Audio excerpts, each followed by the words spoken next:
Hablar del mundo del más allá, del mundo funerario, de la ideología funeraria, del mundo de ultratumba, de una cultura como la etrusca, para la que disponemos de información escrita. Los etruscos escribieron, y escribieron mucho. Se nos ha conservado poco, pero se ha conservado escritura. Pero el problema, como ya se había apuntado, es que aunque sepamos lo que ponen o cómo se lee esos textos, lo hacemos porque utilizan el alfabeto griego. Igual que otras culturas mediterráneas utilizaron un sistema de escritura bien conocido, los etruscos usaron el alfabeto griego. Por lo tanto, sabemos qué sonidos representan esos signos, sabemos cómo sonaba la lengua etrusca, pero el problema es que no tenemos ninguna otra lengua, ni viva ni muerta, que nos permita comprender esas palabras. Algunas cosas comprendemos y las veremos, pero a lo que iba, analizar el mundo de ultratumba, que es algo tan complejo, a veces tan contradictorio, de una cultura que no nos ha dado información escrita suficiente, es una tarea, diríamos que casi imposible. No lo es tanto porque tenemos la suerte de que los etruscos dedicaron una importantísima atención a este mundo funerario. Para ellos, el mundo de lo que ocurría más allá de las puertas del Hades, y posiblemente podamos decir con certeza que ellos hablaban de Hades, que es un concepto griego, pero que los etruscos parece que utilizaron, dedicaron grandes esfuerzos, grandes tumbas, grandes riquezas, pinturas, que, claro, nos aportan una información valiosísima, con el riesgo de que a veces podamos mal interpretarla. Tenemos imágenes, vamos a ver muchas imágenes, pero a veces podemos correr el riesgo de malinterpretar esas imágenes. Es una de las cauciones que estoy avanzando. No piensen que la cosa es fácil, no piensen que lo sabemos todo. Sabemos algo, intuimos algunas otras cosas y emitimos hipótesis sobre otras, ¿no? Es un poco el panorama que vamos a ver aquí. La gran cantidad de elementos materiales y a veces incluso escritos que tenemos sobre este mundo es, de alguna forma, lo que nos anima a dedicar una charla a este tema tan resbaladizo. Y hay otro problema. Cuando hablamos de cultura etrusca, parece que estamos hablando de un conjunto homogéneo. La cultura etrusca se desarrolló, al menos, desde el siglo VIII a.C., aunque aquí hablaremos de un periodo un poco anterior, empezaremos con un periodo un poco anterior, pues hasta que el mundo etrusco se fue diluyendo en la cultura romana, en la que dejó muchos elementos propios de esa cultura. Algunos se han mencionado, otros serán objeto de otras conferencias. Estamos hablando de 8 siglos o 7 siglos y medio. Las ideas cambian, la gente entra en contacto con otras gentes, con otras culturas, y las propias ideas funerarias van cambiando. Pero además estamos ante un mundo de ciudades-estado, independientes, cada una de las cuales tiene su propia percepción, quizá no del fenómeno ideológico que subyace a este mundo del más allá, pero sí a la manera de expresar mediante objetos estas ideas. Veremos algunos ejemplos. Aunque en algún momento existió una especie de federación de las 12 ciudades etruscas, su relevancia política es bastante escasa y su capacidad normativa es también bastante discutible. Estamos ante un mundo de ciudades-estado, e igual que ocurre en otros ámbitos, como el mundo griego, que conocemos mejor, cada ciudad-estado tiene su propia percepción, su propia manera de abordar ideas comunes, pero que expresan de manera diferente. Bien, el mundo funerario etrusco, como ya se ha comentado, fue de lo primero que llamó la atención, pues, de las personas del Renacimiento, casi hasta la actualidad. aunque hoy hay muchos proyectos de estudio, muchos proyectos arqueológicos y de análisis del mundo urbano y del mundo rural, el mundo antiguo no se entiende, una ciudad antigua no se entiende sin el campo, siguen siendo las necrópolis los elementos más sobresalientes, son los que más llaman la atención. Todos los años hay decenas de campañas de excavación en Italia sobre ciudades, sobre zonas del campo. Vamos conociendo un poco mejor cómo se articula la vida urbana, la vida rural, pero eso no sale en la prensa. Sale en la prensa cuando de repente aparece una nueva tumba llena de palabra que habría que evitar y que es odiosa como tal, de tesoros que llaman la atención, ¿no? Es decir, todavía seguimos casi como en la época de Leonardo da Vinci, cuando el descubrimiento de una tumba, una de las muchas que se descubrían, pues le llevó a hacer esta reconstrucción, este dibujo. Todavía el mundo etrusco sigue muy centrado en el mundo funerario y es lo que también llama la atención del gran público.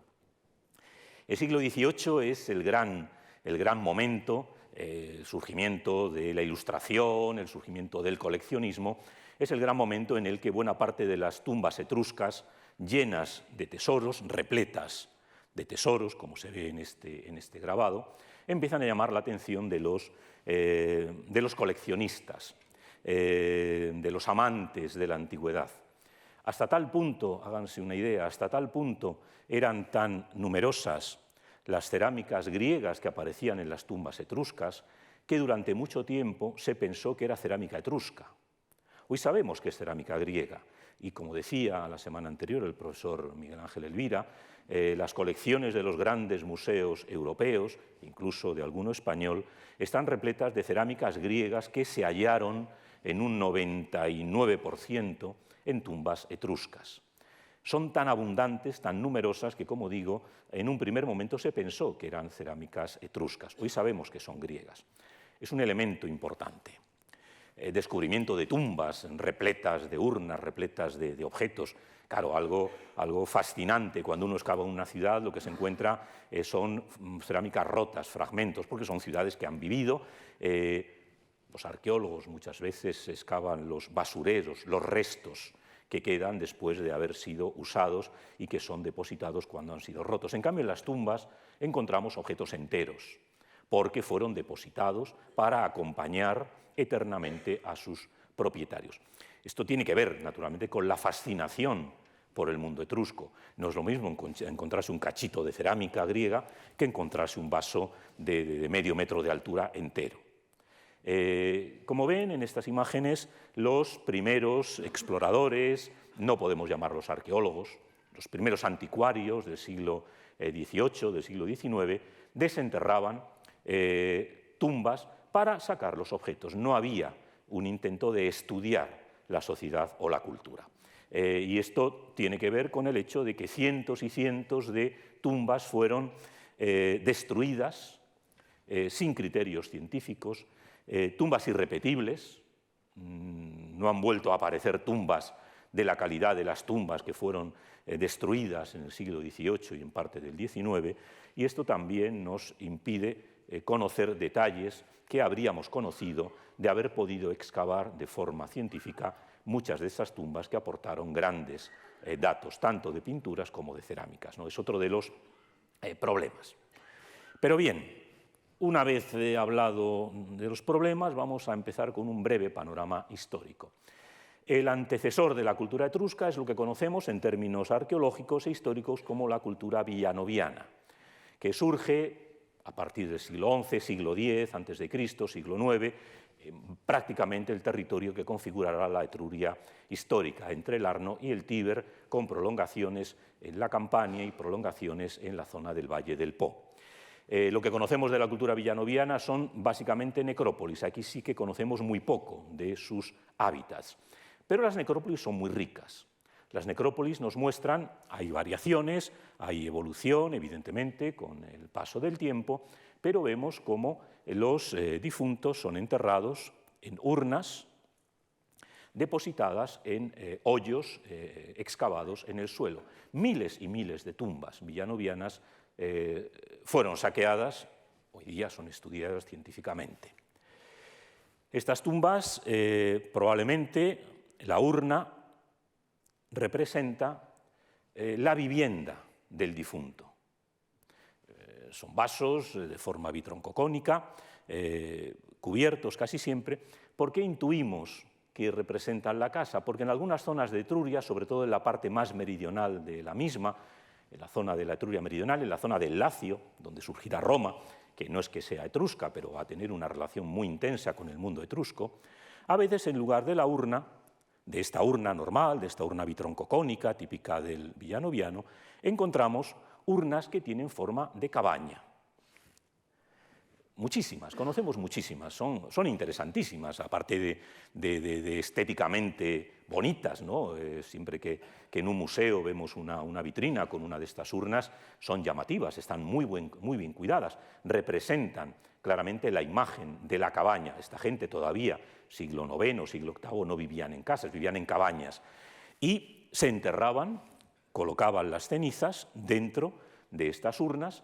En otras zonas de Etruria, en las urnas más normales que hemos visto, con lo cual pensamos que ya desde estas épocas tan antiguas el difunto, cuando era enterrado, se enterraba en una imagen de la casa. Posiblemente, y lo veremos después, porque pensaban que la vida del más allá, ellos creían sin duda en una vida en el más allá, iba a ser una vida equiparable, parecida, semejante a la que vivían en vida. Y por lo tanto la casa, el núcleo principal de la vida, de la familia, del clan, de lo que los romanos llaman la gens, era fundamental. Por lo tanto ya vemos cómo en estos momentos iniciales de la cultura etrusca, la casa, la representación de la casa jugaba un papel importante en la ideología funeraria de los etruscos. Y se ve en algunos casos. Aquí tenemos una reconstrucción de una cabaña. Conocemos cómo eran estas cabañas porque se han excavado fondos de cabaña, se han encontrado en muchas de ellas los restos del barro, el barro prensado que servía para hacer las paredes, se han encontrado restos del barro que sujetaba las pajas, los materiales vegetales, ¿no?, que constituían la cabaña. Pero incluso en necrópolis, como la que hablaremos después, la necrópolis de Caere, de Cerveteri, una de las tumbas más antiguas, la tumba de la cabaña, como ven, reproduce internamente cuál debía de ser el aspecto de una de estas cabañas. Es decir, tanto en las necrópolis villanovianas más antiguas como en las etruscas propiamente dichas, y luego veremos otros ejemplos, la idea de que la tumba tiene que reproducir el aspecto de la casa es una idea fundamental. Probablemente, como digo, aquí tenemos que usar, por supuesto, la hipótesis, porque consideraban que el difunto iba a residir o bien en su casa, o bien en una casa, en el más allá, donde reproduciría sus formas de vida, donde reproduciría lo mejor de sus formas de vida, evidentemente, no los sufrimientos de la vida cotidiana, no la lucha por el alimento, no la lucha por la subsistencia, que era grave, era importante incluso entre los más pudientes, sino una vida quizá de placeres. Ya lo veremos más adelante cuando veamos las pinturas, ¿no? Pero esta idea de la tumba como una imagen de la casa es uno de los leitmotivs más importantes del mundo etrusco, porque lo encontramos ya en los momentos formativos de la cultura. Estas tumbas aparecen con grandes ajuares. Las tumbas ricas aparecen, estos de una sola tumba, aparece con los elementos característicos, una tumba masculina, de lo que es el varón, el guerrero. Puntas de lanza, elementos de toilette, la cuchilla de afeitar, y la urna, esta no tiene forma de casa, coronada por el casco del guerrero. A veces aparecen cascos de verdad y a veces aparecen cascos también en cerámica. Ven aquí algún ejemplo, ¿no?, de estas magníficas cuchillas de afeitar. Hay que afeitarse, la barba no puede dejarse crecer de forma salvaje, forma parte de lo que un griego llamaría el cosmos, el orden, el rostro humano tiene que estar ordenado, lo veremos luego en las representaciones figurativas. Hay diferencias, en las tumbas masculinas aparecen cascos, en las tumbas femeninas aparece una especie de casquete. Los ajuares son distintos, las tumbas femeninas hacen más hincapié en las tareas de la casa, en las tareas del tejido, del hilado. Es digamos, la diferencia de roles entre los dos géneros. Aparecen objetos ya de carácter ritual, aunque no sepamos muy bien qué significan. Un vaso donde aparecen unas figuras, otro vaso decorado con una cabeza animal, con unas ruedas, vasos para beber, evidentemente. Aquí se consumen bebidas. Probablemente el mundo de ultratumba tiene bebidas, tiene una serie de rituales donde el difunto banquetea, en este caso en vasos especiales, a lo largo de toda la eternidad. Es decir, vemos cómo ya en estos momentos iniciales de la cultura etrusca hay una serie de elementos que vamos a ver cómo se prolongan en periodos. A veces encontramos representaciones muy raras, muy extrañas, una urna cineraria, en este caso de bronce, es un material mucho más costoso. Encontramos escenas, una especie de procesión militar, son individuos armados, seguramente con lanzas, con escudos, y en la tapa, que tienen aquí un detalle, una especie de ser, de monstruo, atado con una cadena, se ve aquí detrás, en torno al cual hay una danza, individuos que están danzando alrededor. Somos incapaces de saber si esto representa un ritual o probablemente representa una idea, la idea de que hay monstruos en el más allá. Ya veremos después cómo los hay, monstruos en el sentido de que no son seres humanos normales y corrientes, en torno a los cuales hay que hacer danzas, ritos, probablemente para aplacarlos. Es posible que en estos momentos la visión del más allá sea una visión agonística. Hay que luchar, hay que defenderse, hay que propiciar a estos seres que quizá habitan en el más allá y que pueden perjudicar al difunto. Esta imagen se va a ir probablemente dulcificando con el paso del tiempo, en parte por influencia griega, como veremos. La influencia griega es fortísima en el mundo etrusco. La cultura etrusca es una cultura propia, distinta, diferente de la griega, con una concepción mental radicalmente distinta, pero el mundo griego les da muchos elementos, les da un sistema de escritura, les da unos sistemas iconográficos, les da una conceptualización del mito, lo veremos también, que los etruscos aprovechan adaptándola a sus ideas, pero que nos permiten aproximarnos a ella, ¿no? Pero en estos momentos donde la influencia griega es inexistente, es donde quizá podamos percibir, aunque no sepamos exactamente de qué manera, algunas de estas ideas más ancestrales que se dan en el mundo de los etruscos. Quizá ideas que puedan aparecer también en el mundo romano, en el mundo latino primitivo, la idea de personajes como lémures, como seres de ultratumba, que pueden salir a la superficie y perjudicar a los vivos, que en la religión romana se van a conceptualizar también, pero que forman parte también de un mundo muy poco conocido, quizá las tengamos aquí, ¿no? Es decir, ya sabemos que hay unas ideas, aunque todavía seamos incapaces de conocerlas. En algunas ciudades, por eso les hablaba antes de la peculiaridad de las ciudades, van desarrollando maneras específicas. Luego veremos algún ejemplo inmediatamente, pero tenemos alguna otra.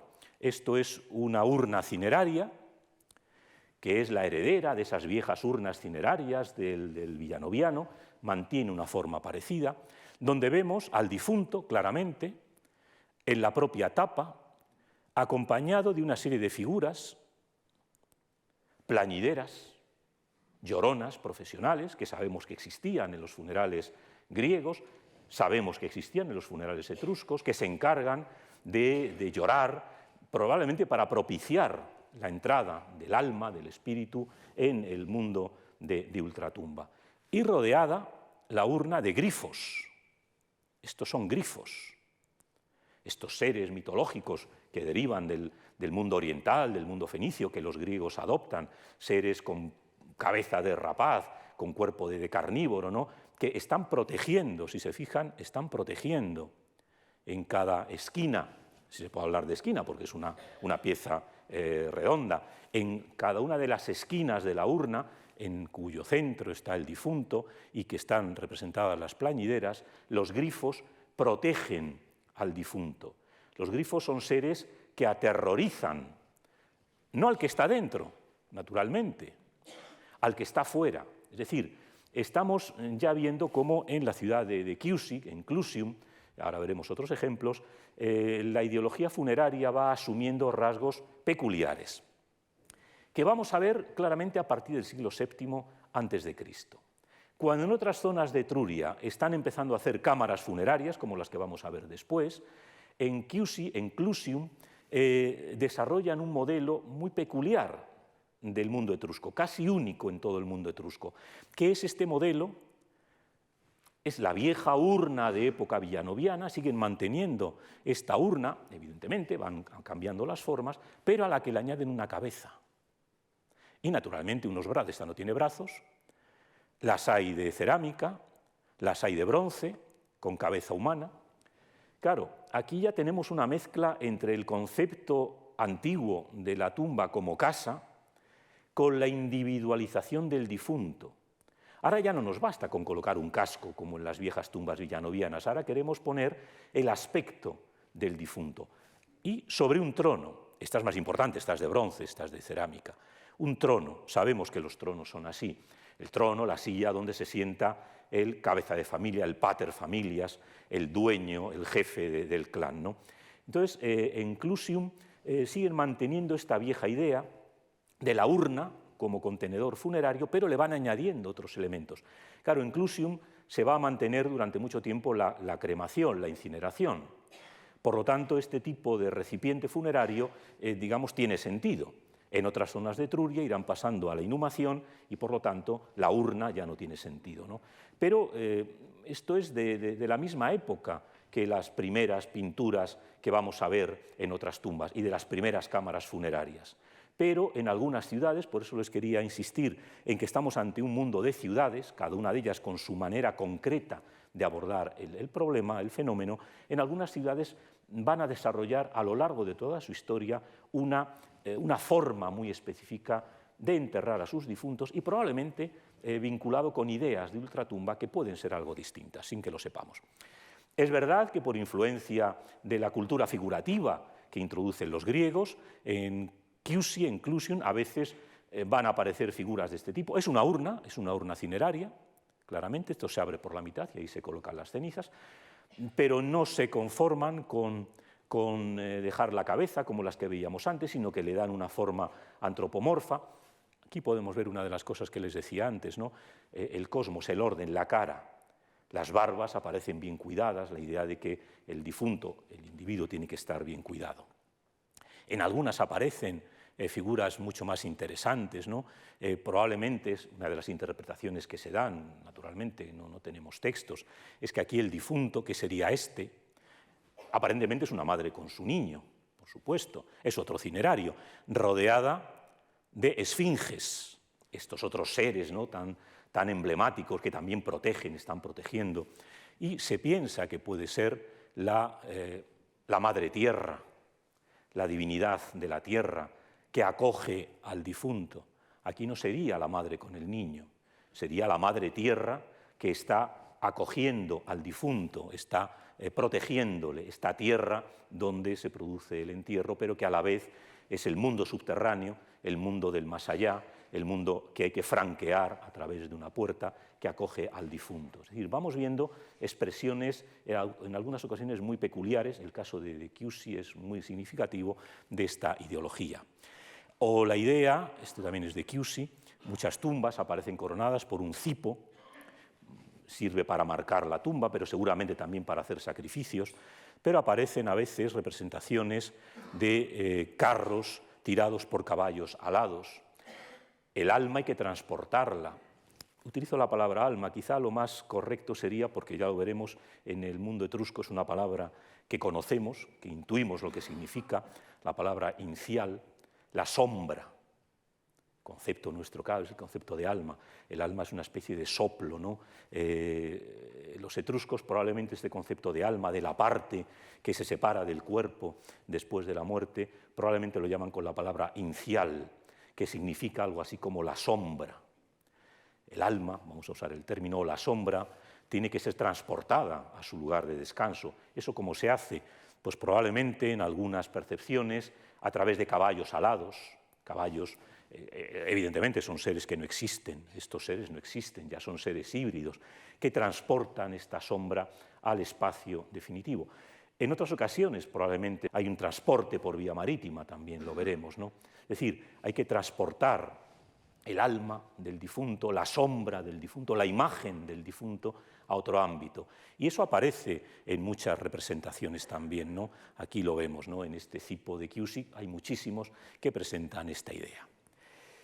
Bien, según se va abandonando la cremación, a partir del siglo VIII a.C., en algunas zonas, en Clusium, en Chiusi no se abandona, va surgiendo la idea de crear ya no un simple agujero excavado en el suelo, sino grandes cámaras. Claro, aquí siempre hay un problema, siempre que hablamos de mundo antiguo hay un problema. Casi todo lo que vemos, casi todo lo que conocemos corresponde a los grupos privilegiados, a los ricos y a los muy ricos. Los pobres y los más pobres probablemente tienen bastante con poder enterrar a sus muertos en cualquier lugar si es que los entierran. Es decir, lo que la arqueología nos revela en el ámbito funerario es casi siempre el mundo de los ricos, el mundo de las élites. No todo el mundo se enterraba de esta manera.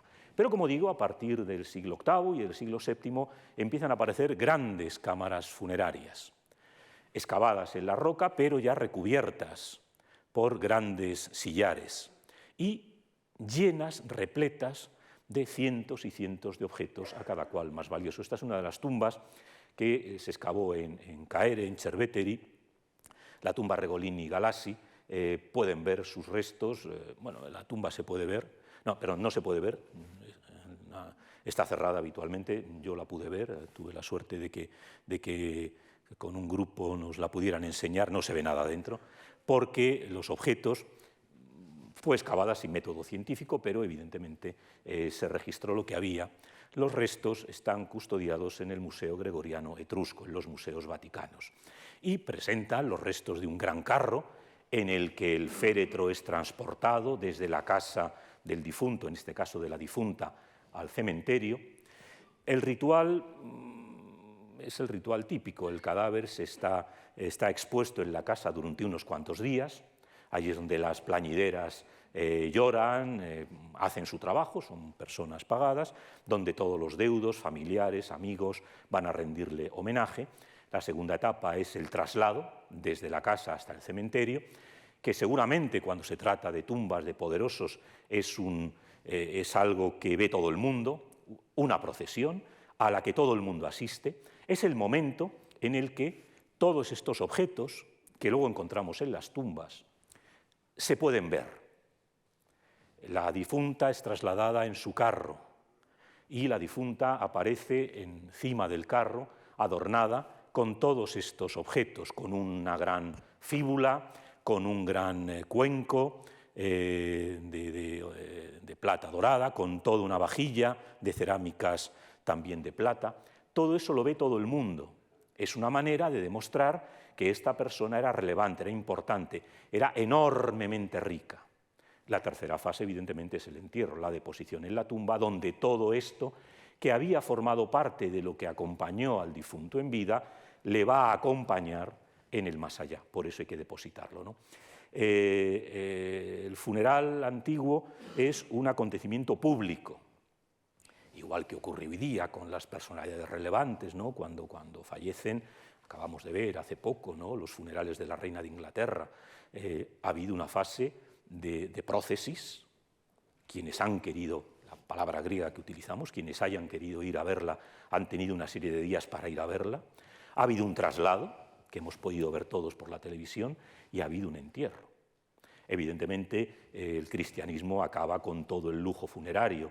Hoy no estaría bien visto que un difunto fuera acompañado a la tumba de todos los objetos que ha tenido en la vida, porque la ideología cristiana plantea otra manera, ¿no? En el fondo, el difunto está durmiendo esperando la resurrección, por lo tanto, todo lo que se deja en la tumba es superfluo, no le va a hacer falta. Pero en el mundo etrusco todo eso era fundamental, había que demostrar visualmente a toda la gente que se arremolinaba en la casa del difunto o de la difunta, a toda la gente que recorría o que flanqueaba la procesión fúnebre desde la casa hasta la necrópolis, que podía estar a 2, 3 o 4 kilómetros, y toda la gente que se arremolinaba en torno a la tumba, tenían que ver, en parte por el difunto, pero el difunto pasa a vivir otra vida, sobre todo para los herederos. Los herederos tienen que demostrar que han dado un excelente enterramiento a su familiar, a su padre, a su madre, que no han escatimado en gastos, que mirad, somos tan ricos que podemos permitirnos el lujo de que se entierre con este objeto, que es una figura enorme, con estos vasos, con este carro. Es decir, la gloria del difunto, del antepasado, del ancestro, se proyecta a las generaciones sucesivas. Esta es una de las claves también del más allá etrusco. El acto del entierro es un acto colectivo, es un acto comunitario en el que se loa al difunto, pero en el que indirectamente se está alabando a los que se encargan de llevar a cabo este enterramiento como tiene que ser. Por lo tanto, es una idea que también está en nuestra cultura, evidentemente, ¿no? Pero en este caso se acompaña, como digo, de una cantidad enorme de elementos materiales.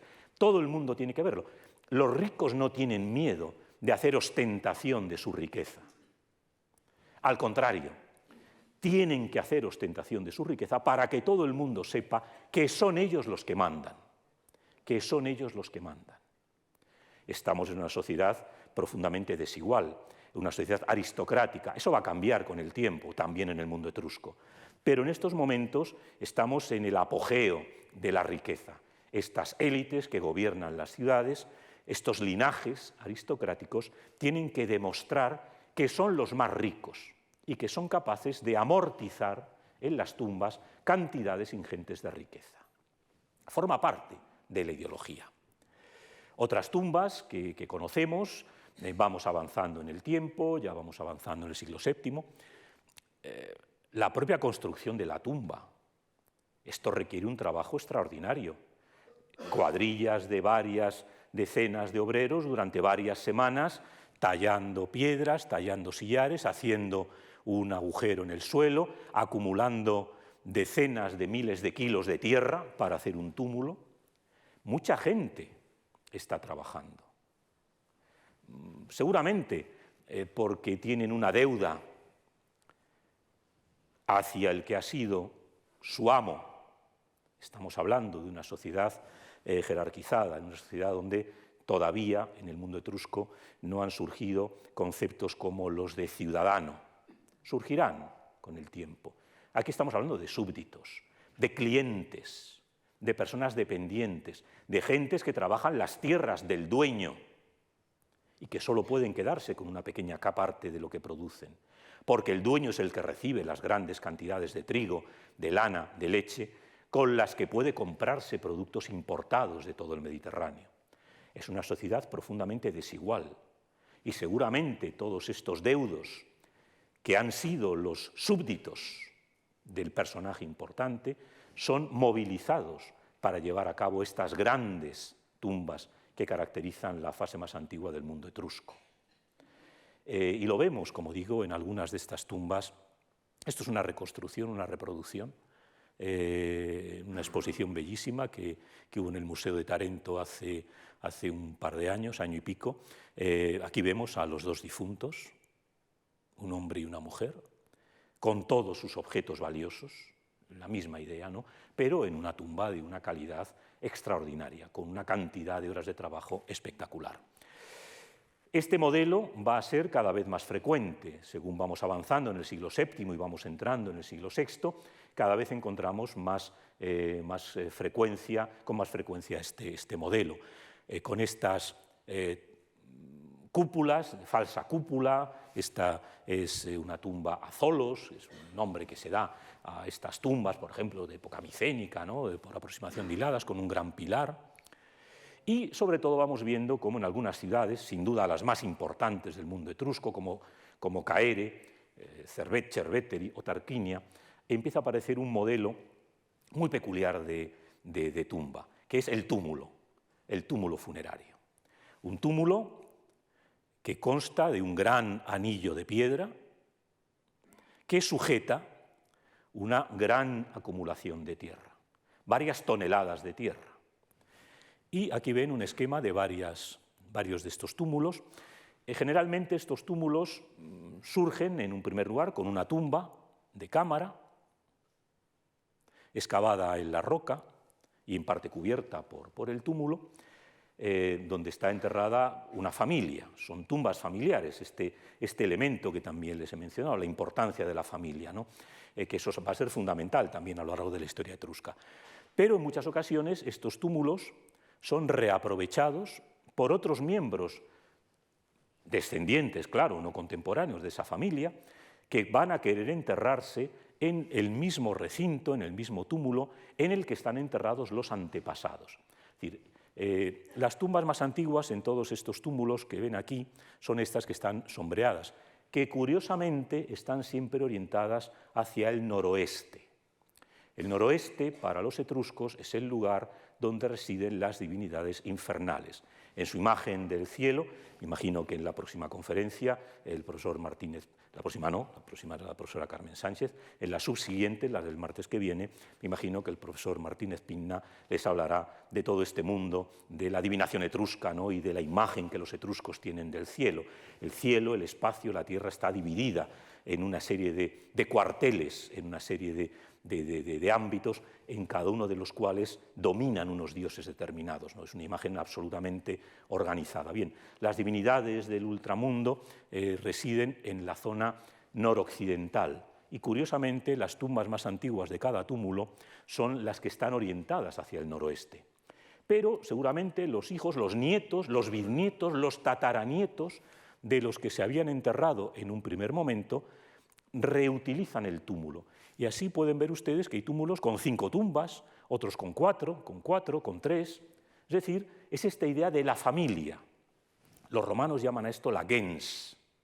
Y la gens no son solo los vivos, son también los muertos. Hay una ceremonia muy conocida, que seguramente conocen muchos de ustedes, ¿no?, que los romanos practican en los funerales, es ir acompañados de las imágenes en cera de los antepasados, de las imagines maiorum, porque el difunto, cuando muere, se va a integrar en esa gens cuyos ancestros ya están en el inframundo y cuyos descendientes van a ser los que aprovechen la gloria de los antepasados, ¿no? Hay una idea de la gens a través del tiempo, a través de las generaciones, a través de las edades.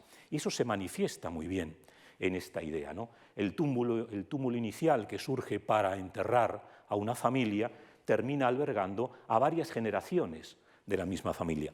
Ojo, probablemente algunos de los que se entierran no son de la familia. Tenemos sospechas de que hay gente que cuando han pasado 100 años de repente cogen y hacen un agujero. Probablemente dicen que son descendientes de la familia. A veces suponemos que no lo son, porque como aparecen los nombres, a veces los nombres no coinciden. Pero bueno, es una manera también de aprovecharse, ¿no?, de la gloria de unos antepasados que no son propios. Es algo también muy humano que los etruscos practicaban. Y en estas tumbas encontramos estas cámaras funerarias. Las casas donde van a residir los difuntos, pero que están reproduciendo las casas de los vivos. Encontramos, por supuesto, el corredor funerario, pero encontramos las estancias principales. Encontramos las casas decoradas con capiteles.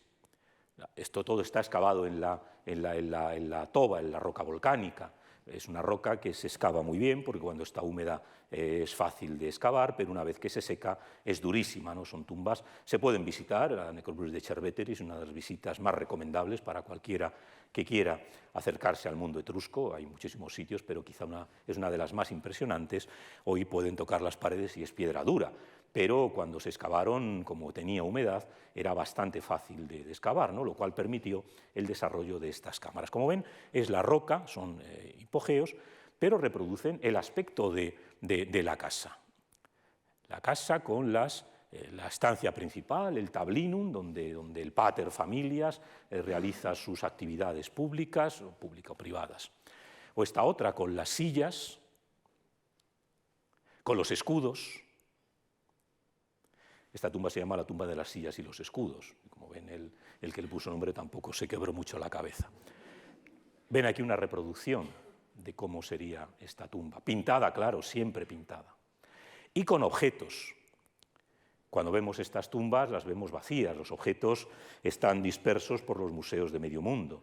pero estas tumbas estaban llenas de objetos y pintadas. La tumba de las 5 sillas, en cada una de las cuales apareció una figura sentada. ¿Quiénes son?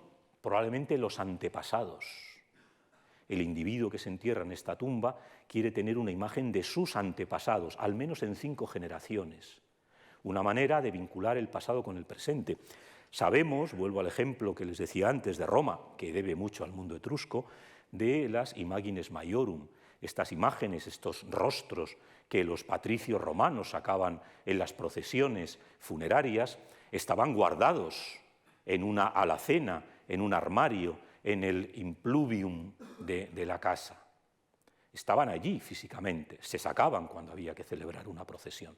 Por lo tanto, quizá quien se enterró en esta tumba ha querido representar esta idea de que junto con él y con su familia están allí los antepasados. Como ven, vestidos, se percibe todavía el color, con mantos, ¿de qué color? De color púrpura, que es el color del poder.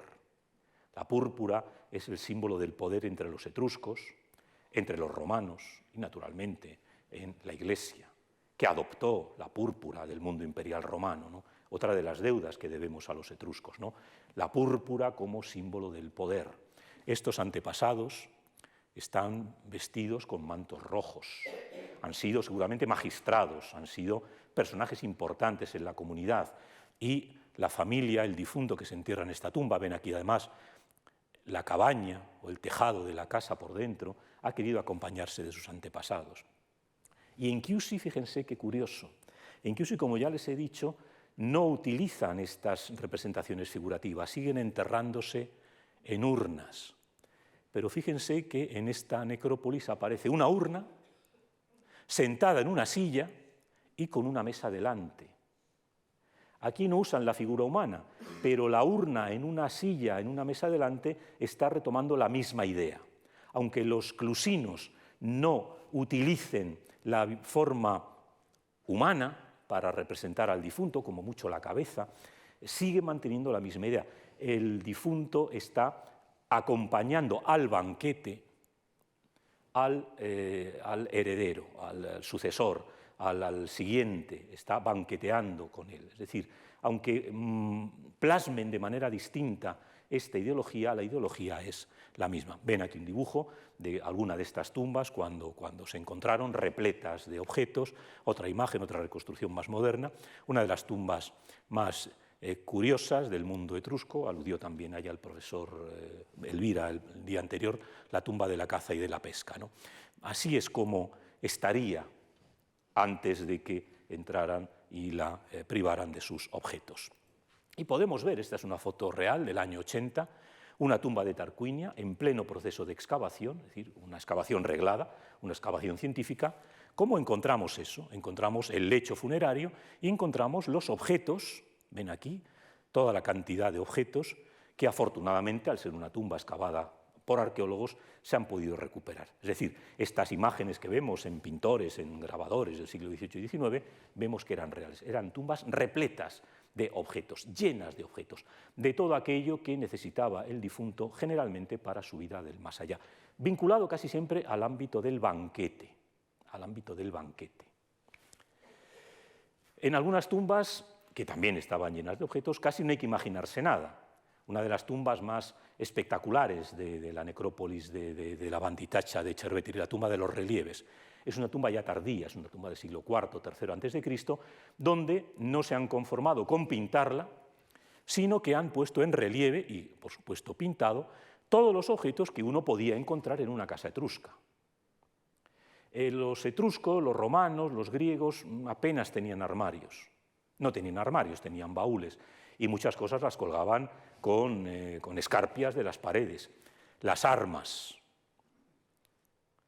las tenía el guerrero en su casa, no eran propiedad particular, lo hemos visto antes en la tumba de los escudos y las sillas. Las armas, los cascos, los objetos para la bebida, una copa para beber, la espada, otra jarro para beber. Es decir, esta tumba, que ya es posterior, ya estamos en un momento más avanzado, está reproduciendo la casa. El difunto que se entierra, naturalmente, aquí. Aquí aparece un hipocampo, esta idea del traslado al más allá, en este caso probablemente por vía líquida. El difunto desde aquí, desde su lecho, a partir del orientalizante, por influencia griega, los etruscos también toman el simposio recostados, acostados en lechos. El lecho es el lecho del banquete y es el lecho funerario, ¿no? Por lo tanto, el difunto y su familia, desde su lecho, están rodeados de lo que en su casa había.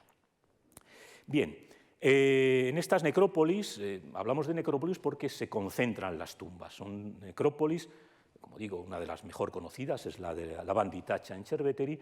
Hay cientos y cientos y cientos de tumbas, casi todas, muchas de ellas de túmulo, ¿no? Es decir, una concentración enorme, cual nos está hablando de ciudades poderosas, de ciudades con gran población, etcétera, etcétera. Y en algunos de estos túmulos, no en todos, probablemente porque se utilizaban otros instrumentos, como podían ser escaleras de madera, pero en algunos encontramos plataformas, escaleras, para ascender a lo alto. Ya digo, posiblemente hay muy pocas que tengan esto, en otras seguramente usaban escaleras de madera. ¿Por qué? Porque en lo alto del túmulo se celebraban las ceremonias propiciatorias. No sabemos con qué periodicidad, probablemente en el momento del funeral, probablemente en el aniversario del fallecimiento, se reunían los familiares, algún sacerdote, subían a lo alto del túmulo, en este caso a través de las escaleras que tenemos practicadas, para realizar libaciones, para realizar ceremonias de recuerdo. Puesto que son tumbas familiares, puesto que son tumbas gentilicias, el seguir manteniendo un ritual continuamente era una manera de garantizar la pervivencia, la supervivencia de la familia. Que 50 o 60 años después del fallecimiento del ancestro más antiguo siguieran celebrándose estos rituales, era una garantía de que esa familia seguía viva, seguía activa y seguía honrando a sus antepasados que habían sido enterrados en estos monumentos. El caso más significativo lo encontramos en la necrópolis del Sodo en Cortona. Aquí encontramos el túmulo, este es el túmulo funerario, y encontramos una plataforma, aquí ven la reconstrucción, posiblemente en la parte superior había un templete, se han encontrado los elementos que marcaban el frontón, aquí tienen la reconstrucción, bueno, no la reconstrucción, es el original, lo que han puesto en la excavación es la copia, este es el original que está en el Museo de Cortona, donde además vemos cómo la escalera está flanqueada por seres, especie de esfinges, no son esfinges realmente, que están luchando con un guerrero, con un individuo, que está apuñalando a la fiera. Una escena de combate enormemente influida por el arte jonio. Ven aquí esta voluta es indiscutiblemente jonia. Esta palmeta que está aquí arriba, no les he puesto la foto, es indiscutiblemente jonia, es decir, estamos en una etapa en la que el arte jonio está muy presente en Etruria, pero vemos una escena seguramente de protección apotropaica. Estos animales, estos seres mitológicos, están custodiando el acceso a la tumba, a la parte superior de la tumba, y están defendiéndose de un agresor con el que están combatiendo. Es decir, hay una serie de elementos ideológicos que no conocemos, evidentemente, nos faltan, como digo, los textos, pero que nos están hablando de un profundo significado en torno a la tumba. Es decir, la tumba no es solo un espacio funerario, sino que gracias a estos monumentos sabemos que era un espacio donde se celebraba periódicamente un culto a los difuntos, que en el fondo es un culto a la familia, a los descendientes de estos difuntos, ¿no? Por lo tanto, otro elemento que hace que estas necrópolis sean algo vivo, sean algo continuamente utilizado, aparte de los enterramientos que se van produciendo sucesivamente. Hay otras tumbas que tienen un aspecto de templo, probablemente en el pórtico aquí hay una escalera también, si se fijan, que subía a la parte alta, donde seguramente se llevaban a cabo estas celebraciones, ¿no? Son soluciones distintas a un mismo problema, es decir, hay que rendir culto a los difuntos. En algunas ciudades empiezan a aparecer pinturas. No en todas, hemos visto que todas estaban pintadas, evidentemente, llevaban una capa de pintura, hemos visto antes la tumba de las sillas y los escudos, las paredes estaban enlucidas, pero no tienen representaciones figurativas. En algunas ciudades, sobre todo de la Etruria meridional, empieza en Vélez, pero continúa sobre todo en Tarquinia, empiezan a aparecer pinturas. Esta es una de las tumbas más antiguas, o la más antigua, etrusca, con pinturas figurativas. Son leones, aunque no lo parezca. Es la tumba de los leones rugientes y faisanes, probablemente. Todavía no ha llegado la influencia griega.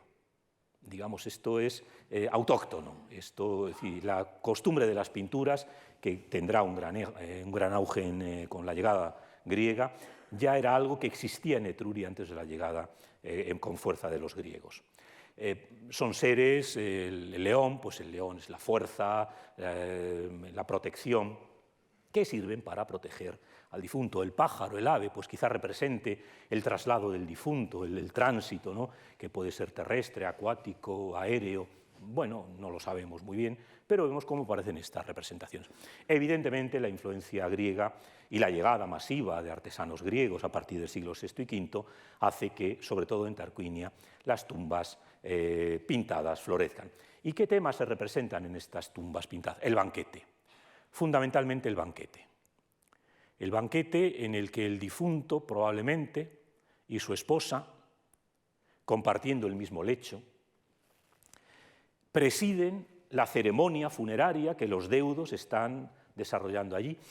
La interpretación de las pinturas es problemática porque están representando a la vez, muy posiblemente, un banquete real, el banquete que los deudos hacen en honor al difunto.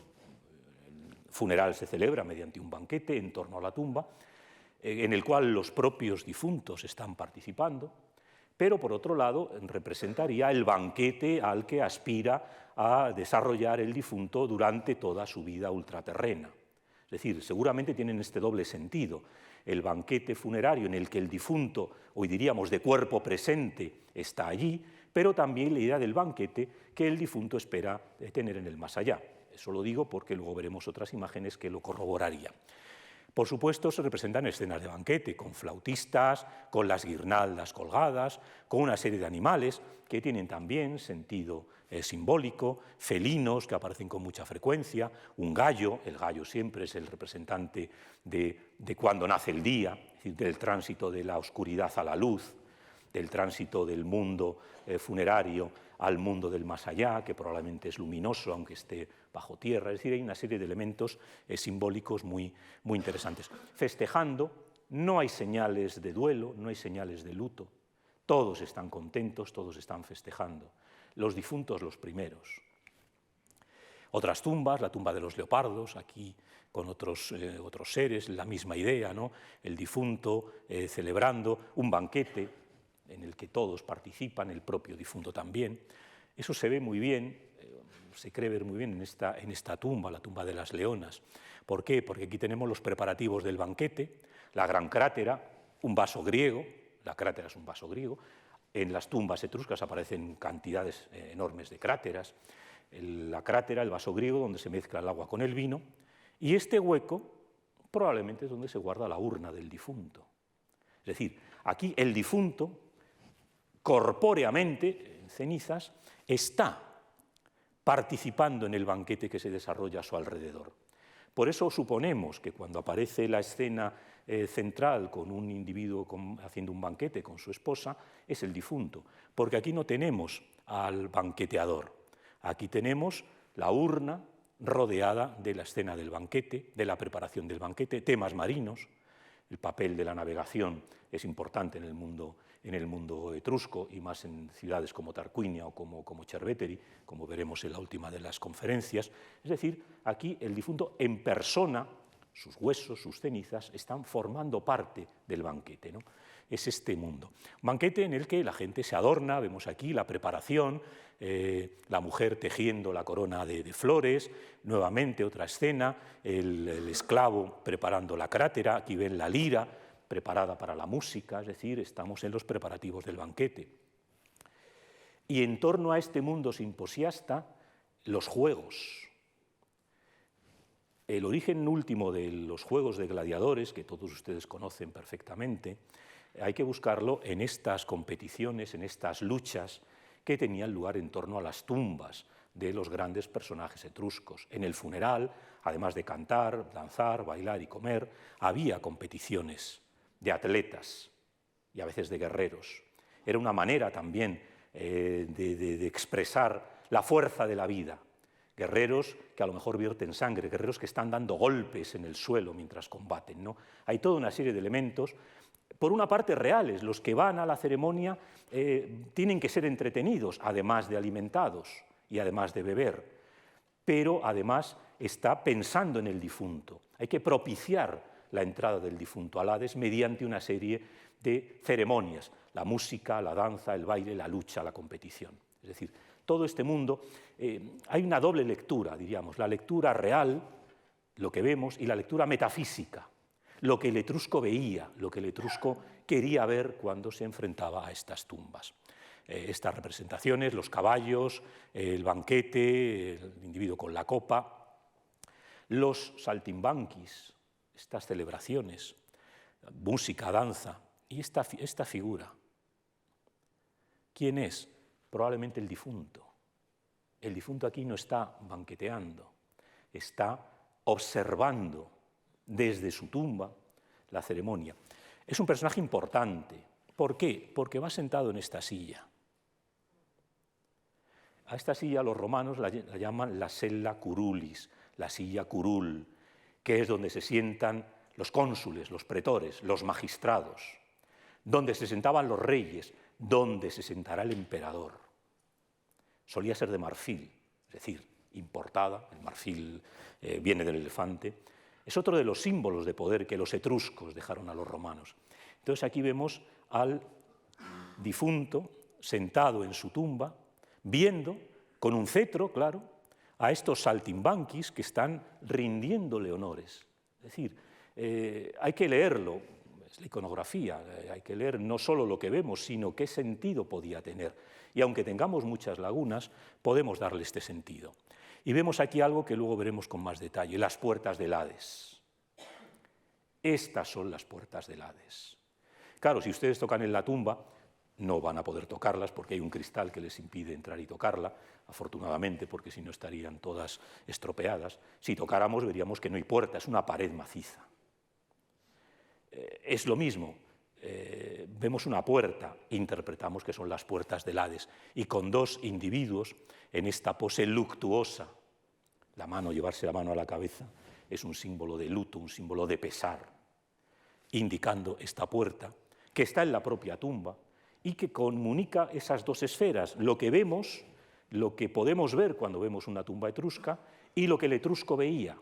Veía lo que vemos nosotros, evidentemente, pero veía también que esa tumba era el tránsito hacia el Hades, cuya puerta estaba representada en la propia tumba.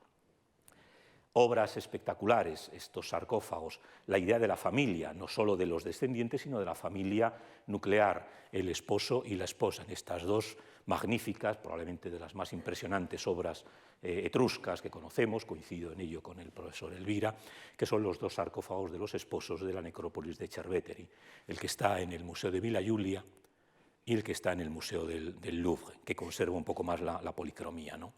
Aquí estas dos parejas, estos dos individuos, perfectamente ordenados, perfectamente arreglados, con las trenzas cayendo ordenadamente, con el rostro perfectamente afeitado, con el cabello perfectamente ordenado.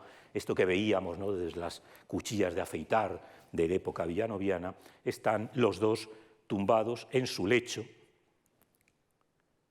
que es a la vez el lecho del banquete, donde cuando comen en compañía de sus allegados, comen, pero es el lecho funerario, es el lecho en el que se van a enterrar cuando mueran. Aquí ya están muertos, evidentemente, pero desde sus lechos, desde sus tumbas, presiden el banquete de sus allegados que les están enterrando, pero también el banquete del que gozarán en el más allá. Hay muchísimas tumbas con parejas en el mundo etrusco. Algunas, estas evidentemente, tiene ya la influencia del arte griego clásico, casi ya entrando en el helenístico, ya son figuras que están interactuando, están abrazados los dos. Esta es la tumba, es la tapa de la tumba. Sabemos que este señor se llamaba Lars Tednies y esta señora Zangbil Tarnan Tanakil, un nombre que conocemos muy bien también por la tradición literaria. Estas otras figuras, ya estamos en urnas de alabastro muy posteriores, o esta otra magnífica, ¿no?, de Volterra, son retratos auténticos, ¿no? Y aquí, claro, ya estamos en una época muy posterior, estamos ya en época helenística, ¿no? Con lo cual ya no vemos a figuras hieráticas, vemos a la figura de la mujer que se vuelve hacia la del marido, el marido ya mayor, ya no es una imagen idealizada, es una imagen real, es una constante, ¿no?, en la iconografía funeraria etrusca. Otros individuos que se entierran solos, acompañando lo que habían sido en vida, seguramente este había sido un alto sacerdote, lleva aquí el litus, que es un símbolo sacerdotal, una procesión acompañada por liras, o una señora, una mujer, nos hablarán de las mujeres el próximo día, con una tumba espectacular, llena de decoración, llena de pintura, una señora que tiene aquí su nombre, claro, individualizada, Larcia Sellanti, este mundo, ¿no? Pero no todo el mundo etrusco es un mundo de aristócratas. A partir del siglo VI, el mundo etrusco, digamos que va también entrando en otro mundo, en otro ámbito político. Van desapareciendo estas aristocracias todopoderosas y empiezan a surgir ciudadanos, individuos que combaten en el ejército, que tienen la voz en la asamblea, que a veces derrocan a los aristócratas y que se hacen con el poder. Y esto se traduce también en el mundo funerario. Encontramos, por ejemplo, esta necrópolis espectacular, la necrópolis del Crocifisso del Tufo, en Orvieto. Esta es la ciudad de Orvieto, ahora veremos, esto es una pequeña maqueta, con tumbas. En las tumbas aparecen cipos, que ya hemos visto, que a veces serán anónimos, pero empiezan a aparecer individuos que ya no son esos aristócratas, son ciudadanos soldados. Este señor se llama Lard Cupures. Su cipo seguramente estaba encima de una de esas tumbas. Bien, pues vemos esta necrópolis. ¿Qué vemos? Tumbas iguales, agrupadas en calles. Es una especie de fotografía, salvando las distancias, de cómo empiezan a ser las ciudades etruscas, de las que conocemos muy poco, pero sabemos que el cambio político implica un modelo igualitario. Evidentemente, no estamos hablando de pobres, es gente que tiene medios, pero la sociedad se organiza a partir de unos grupos medios, grupos acomodados, pero que no quieren destacar. Ya no es ese mundo de estos aristócratas todopoderosos que se entierran en tumbas espectaculares. Las tumbas reproducen el modelo social y aquí vemos las tumbas, cada una es una tumba, que está reproduciendo una ciudad bien organizada, con parcelas igualitarias, con ciudadanos que son iguales unos a los otros. Es decir, vemos cómo el mundo funerario se equipara también al mundo de los vivos, ¿no? Cómo el mundo funerario es siempre un reflejo del mundo de los vivos, cómo se transfiere a este ámbito lo que es el mundo de los vivos. Ven aquí una de las calles de la necrópolis de Orvieto, la etrusca Velzna. Esta es la ciudad de Orvieto actual. Desde aquí es donde está hecha la foto anterior. Aquí es donde hice esta foto que nos permite ver la necrópolis. Y encima de las tumbas, si se fijan aquí, esos cipos. La misma idea que veíamos en los túmulos. En lo alto de la tumba está el cipo. Lo que pasa es que algunos, como Lard Cupures, en vez de colocar una cosa abstracta, coloca su cabeza. Hay un deseo, y una cabeza con su nombre, claro, por eso sabemos que se llamaba Lard Cupures, ¿no? Es decir, hay un deseo también de individualización, ¿no?, de este mundo. Y esto es Cerveteri. Es decir, en esa necrópolis donde hemos visto esos túmulos espectaculares, a partir del siglo VI, esos túmulos se van abandonando. Ojo, no se van abandonando, muchos siguen siendo reutilizados todavía en esa época, pero empiezan a aparecer tumbas muy parecidas a las de Orvieto, tumbas iguales, semejantes, no tan grandes, no tan monumentales, donde se entierra la familia, diríamos la familia nuclear, ¿no? Es este modelo el que va cambiando. Poco a poco se va pasando a otro modelo, los grandes sarcófagos van desapareciendo y empiezan a aparecer urnas urnas de cremación. Esta es una de las tumbas también más espectaculares que podemos encontrar en el mundo etrusco, el mausoleo de los Volumnios, que está imitando también una casa, nuevamente esta idea de la casa, y en la pared central, como si fuera el tablinum, como si fuera la estancia principal, está la tumba del creador de la misma. Ven aquí la tumba del creador de la tumba, de Arrunte Voltumnio, y en las cámaras laterales las tumbas de los miembros de la familia. Esto cada vez va a ser más frecuente, sobre todo cuando se abandona muchas ciudades la inhumación y se vuelve a la cremación, con lo cual las urnas, que son más pequeñas, caben más, y con lo cual se pueden seguir enterrando en la misma cámara sucesivamente decenas y decenas de urnas. Como ven, todas estaban pintadas, algunas de una calidad extraordinaria, están hechas en alabastro y representa el mito de Ulises. Todas ellas estaban pintadas, como ven, algunas de ellas mantienen todavía la pintura, se han conservado estupendamente bien, con la imagen del difunto en lo alto, recostado en su lecho, con su nombre, evidentemente, todos identificados, escenas de combate, nuevamente pintura, pero que nos permite en algunas necrópolis encontrar decenas y decenas, incluso centenares de urnas. Esta es una tumba, está reconstruida en el Museo de Perugia, pero se encontró así. Es la tumba de la familia de los Kai-Kutu, una familia que empezaron, un poco para que veamos lo que comentábamos antes, empezaron siendo etruscos, porque las primeras inscripciones en las urnas están en etrusco, pero las últimas están ya en latín. Es decir, a lo largo de ciento y pico años, individuos que todavía eran etruscos, que seguían hablando la lengua etrusca, los tataranietos de estos primeros ya eran romanos, ya ponen sus inscripciones en latín, pero siguen manteniendo esta vinculación familiar con las tumbas de los antepasados. Y encontramos muchas necrópolis, esta que es espectacular, la tumba en Girami, en Volterra, lo mismo, tumbas, urnas que acompañan a la urna inicial, a la urna principal, a lo largo de la eternidad. Esta idea de la individualización aparece en tumbas antiguas también. Esta estela es una estela del siglo VI a.C., que es de un señor que se llamaba Auile Tite. Es decir, la idea de la individualidad es algo que se conoce en el mundo griego, en el mundo romano. Nadie será olvidado, de alguna manera uno seguirá existiendo mientras su nombre perdure, mientras alguien que pasee por la necrópolis sea capaz de leer el nombre. Tengan en cuenta que los antiguos, nosotros solemos leer pasando el ojo por el papel. Todavía antes, o personas que no saben leer muy bien, todavía lo podemos ver, ¿no? En el metro, en el autobús, gente que vemos que va leyendo y va moviendo los labios. Los antiguos leían moviendo los labios. O sea, que aunque leyeran para sí mismos, estaban pronunciando el nombre del difunto.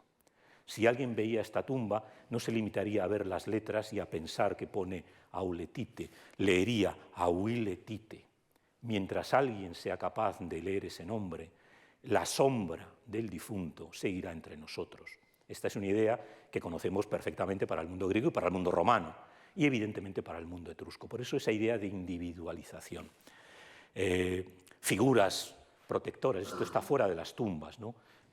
Seguramente una diosa madre, una mujer que aparece con los pechos descubiertos. Las mujeres etruscas solían ser bastante castas, iban siempre cubiertas.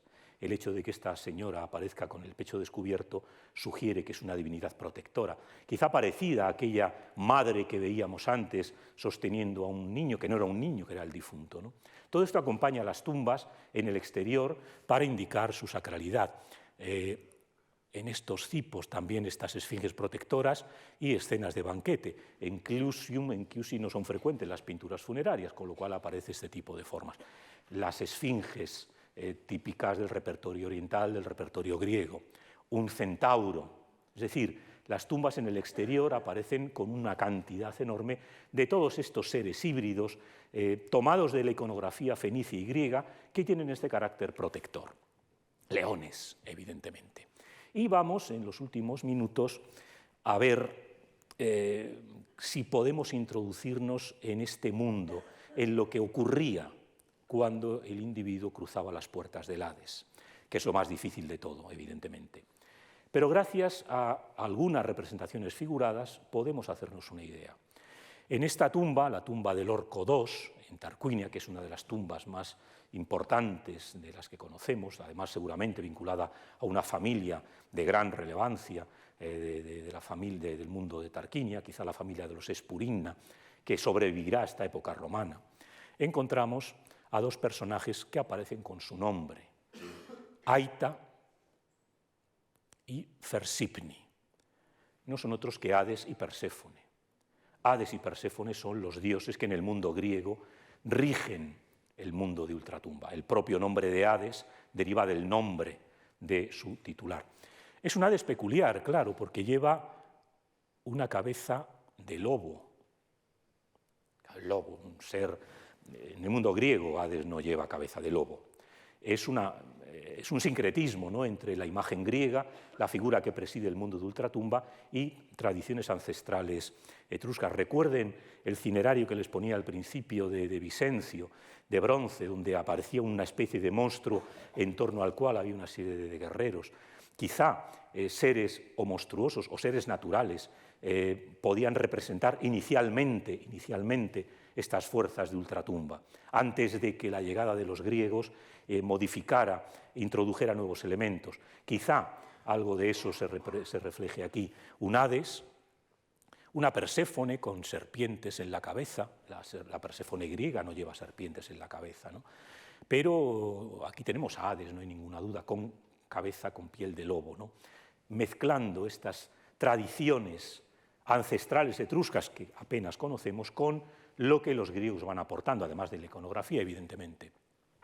¿Y qué papel desempeñan estos personajes? Como digo, lamentablemente conocemos muy pocos casos, pero conocemos esta tumba. Esta es una acuarela, la tumba está muy estropeada, pero aquí se nos desvela qué es lo que piensa seguramente un etrusco. Vemos nuevamente a Hades con su cabeza de lobo y a Perséfone. Vemos una escena de banquete. Vemos el kilikeion, que es donde los griegos y los etruscos exponen los objetos que se van a utilizar en el banquete, el gran vaso para mezclar el agua y el vino, el candelabro, las copas, las tazas, los sirvientes, el esclavo. Este no sabemos qué está haciendo. ¿Y a quién vemos aquí?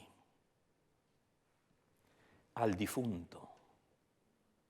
El difunto está participando en un banquete presidido por Hades y Perséfone.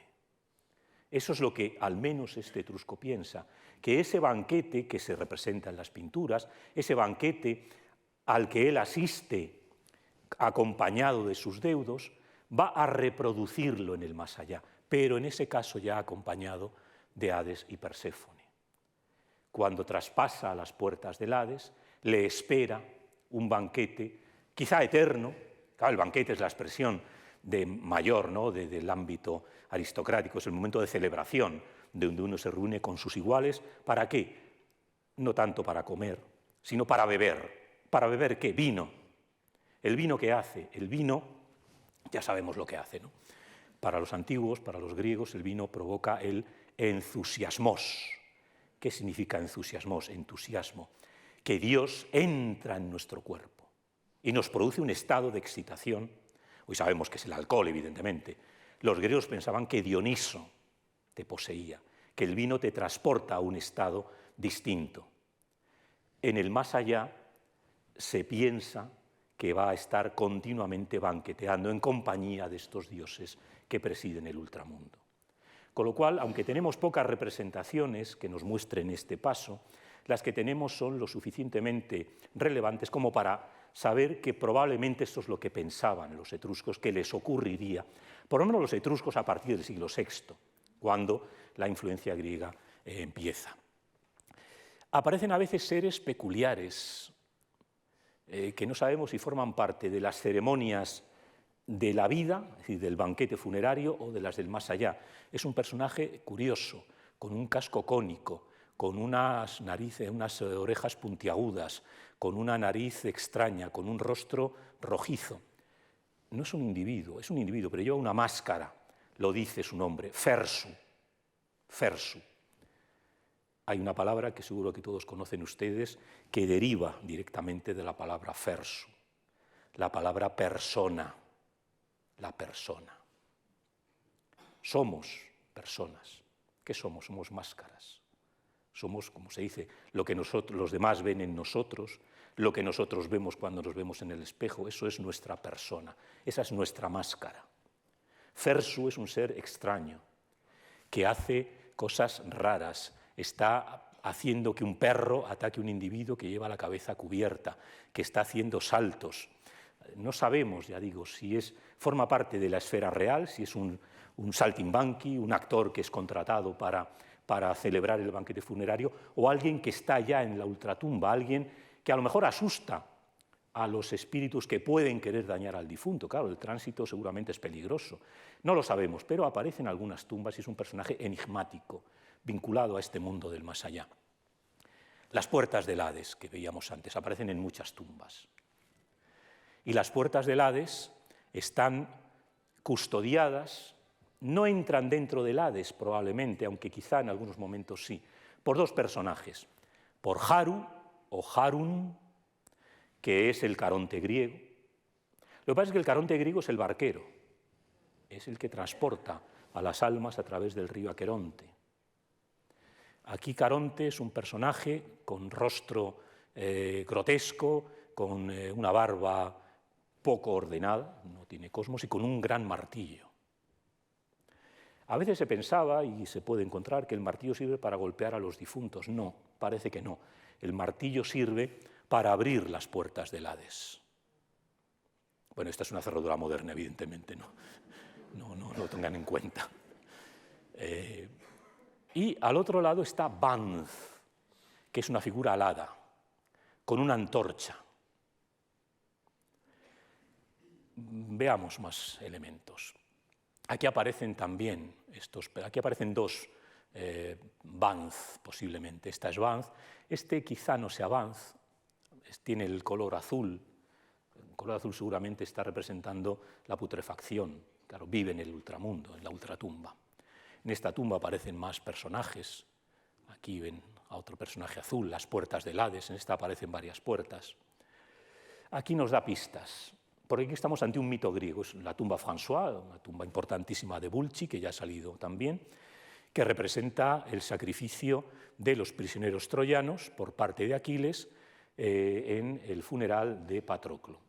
Les pongo esta acuarela de Carlo Ruspi, que se ve mucho mejor.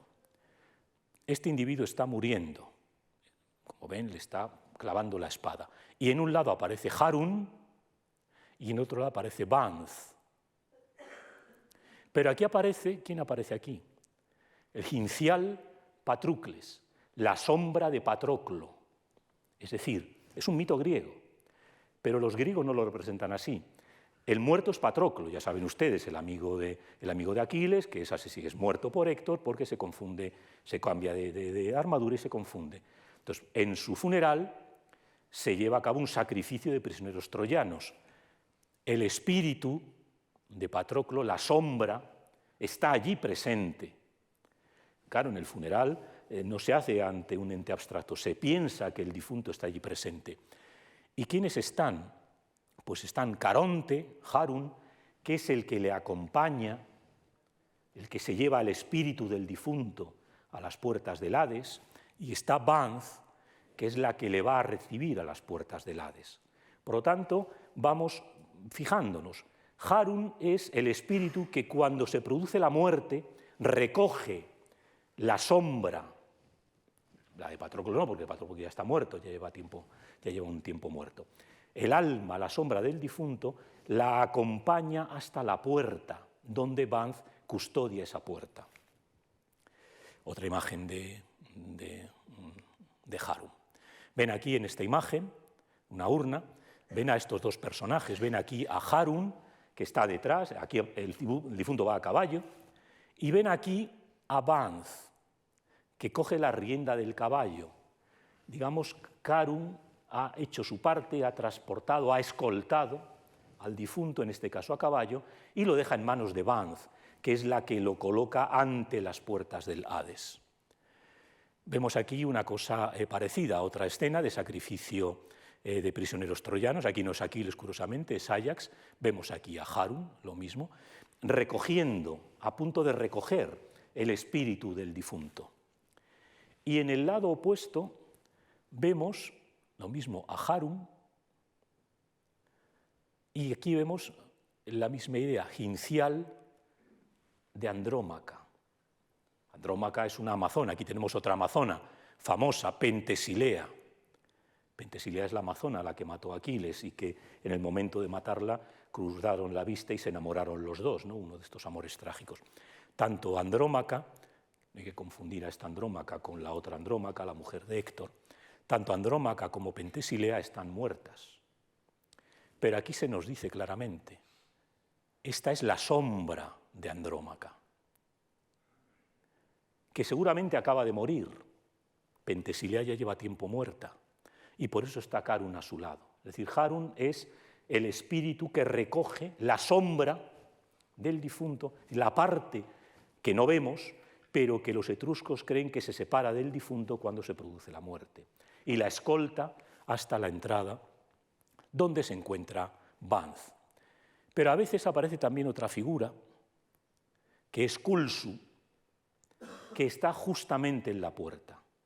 Casi siempre aparece fuera de la puerta, pero posiblemente está fuera porque ha salido para recoger esa alma, esa sombra que le ha llevado Banz. Esto se sugiere en esta pintura de otra tumba de Tarquinia. Aquí vemos una Banz, en este caso con sus serpientes, otras figuras de Banz en otra de las tumbas, también muy deteriorada, pero con acuarelas, pero aquí se ve muy bien en esta tumba de una noble señora, una señora que se llamaba Hasti Afunei. Aquí vemos, si se fijan ustedes, esta es la difunta, y aquí a quien vemos, a Banz, cogiéndola del brazo. La está cogiendo, despídete, termina de despedirte de tus familiares, ha llegado la hora de la muerte. Y en el otro lado nos encontramos a otra figura que posiblemente es también Banz, aparece en 2 ocasiones, lleva unas pequeñas alitas en la cabeza. Sabemos que es Banz porque lo pone aquí. Esta es más dudoso, pero tiene todo el aspecto de Banz. No es raro, en los relieves históricos es frecuente que puedan aparecer la misma figura en varias posturas, ¿no? Y aquí aparece esta otra figura, que sabemos que es Culsu porque lo pone. Aquí en el detalle lo vamos a ver un poco mejor, que está saliendo del Hades. Ni Banz ni probablemente Harun pueden entrar al Hades. Acompañan al alma, Harun se lo da a Banz, Banz lo transporta hasta las puertas del Hades y cuando va llegando sale Culsu, que está dentro, con una antorcha, claro, porque el Hades es sombrío, sale a recibir el alma, a recibir la sombra. Eso aparece en varias escenas, en este otro sarcófago, que es muy importante, pero también vemos, es un sacrificio de troyanos, aparece una Banz, aquí se ve quizá mejor, que lleva sus serpientes, y aquí aparece un Harun, porque lleva su martillo, pero lleva también serpientes. Hay otra figura que aparece y que también es de muy difícil interpretación. Aquí vemos, en esta tumba la hemos visto antes, la tumba de los Volumnios. Aquí se ve muy bien, como todavía conserva parte de la policromía, pueden ver las puertas del Hades, y a cada lado hay probablemente una Banz y probablemente otra Culsu. Pasa que iconográficamente apenas se distinguen, pero seguramente nos indica lo mismo, ¿no? Banz como divinidad que transporta el espíritu, la sombra, y Culsu, que tiene la capacidad de poder entrar y salir, como veíamos en el sarcófago anterior, es ya quien se encarga probablemente de llevarla a presencia de Hades y Perséfone, ¿no? Aquí vemos el mismo caso, pero aquí aparece otro personaje importante, muy poco representado, pero que también es interesante. Aquí vemos nuevamente a Harun. Este es el mito de Alcestis y Admeto. Admeto tiene que morir, pero Alcestis, su esposa, se ofrece a morir en su lugar, y efectivamente muere en su lugar. Es un mito griego, lo conocemos básicamente por el Alcestis de Eurípides. Pero aquí aparece un personaje que no es Harun, no es Banz, aunque tenga alas, es masculino, no lleva nombre, perdón, se ha adelantado un poco, pero gracias a la imagen siguiente que ha salido y que ahora veremos, sabemos que posiblemente es Tukulka. ¿Quién es Tukulka? Personaje, como ven, horroroso, bueno, también Harun es horroroso, grotesco, con serpientes en las manos. Pues se piensa, porque aparece en esta escena y en la siguiente, que posiblemente es un personaje que solo funciona cuando muere alguien que no tenía que haber muerto o que no tiene por qué estar muerto. Aparece en este caso y aparece en el caso siguiente. Claro, quien tenía que estar muerto es Admeto, pero como Alcestis se ofrece a morir en su lugar, claro, aparece Carun, como es correspondiente, pero aparece este personaje. Es decir, seguramente Tukulka, las pocas veces que aparece, nos está dando idea de que se está produciendo una distorsión del orden normal, que no es normal que quien no tiene que estar en el Hades esté en el Hades. Y lo representan los etruscos con esta figura, que se ve un poco mal aquí, porque la tumba está muy destrozada, pero es lo mismo, un ser con alas, con serpientes, porque aquí está Teseo, que sabemos que entra en el Hades sin haber muerto. Teseo no tiene por qué estar en el Hades, y por eso aparece Tukulka. Es decir, como ven, son pinceladas, pero los datos iconográficos, el análisis que hacemos, nos permiten pensar que la ideología funeraria etrusca era muy compleja. Los etruscos eran famosos por sus obras literarias tratando de la adivinación, de los ritos funerarios, eso ya lo veremos sin duda en la conferencia del próximo martes, ¿no? Y pongo, y con esto terminaré, esta escena que ya vimos, este personaje, Laris Pulena, que seguramente es bisnieto de un griego, probablemente su cuarto antepasado era un griego que además era famoso por conocer las artes adivinatorias, que nos dice en este texto, que está en su tumba, que es el texto etrusco, nos da aquí su nombre, Lars Pulenas, que era devoto o quizás sacerdote de Cazas, de Rajas, o Rajanas, que es un genitivo, y de Kulsu. Este individuo era sacerdote de divinidades vinculadas con el mundo funerario.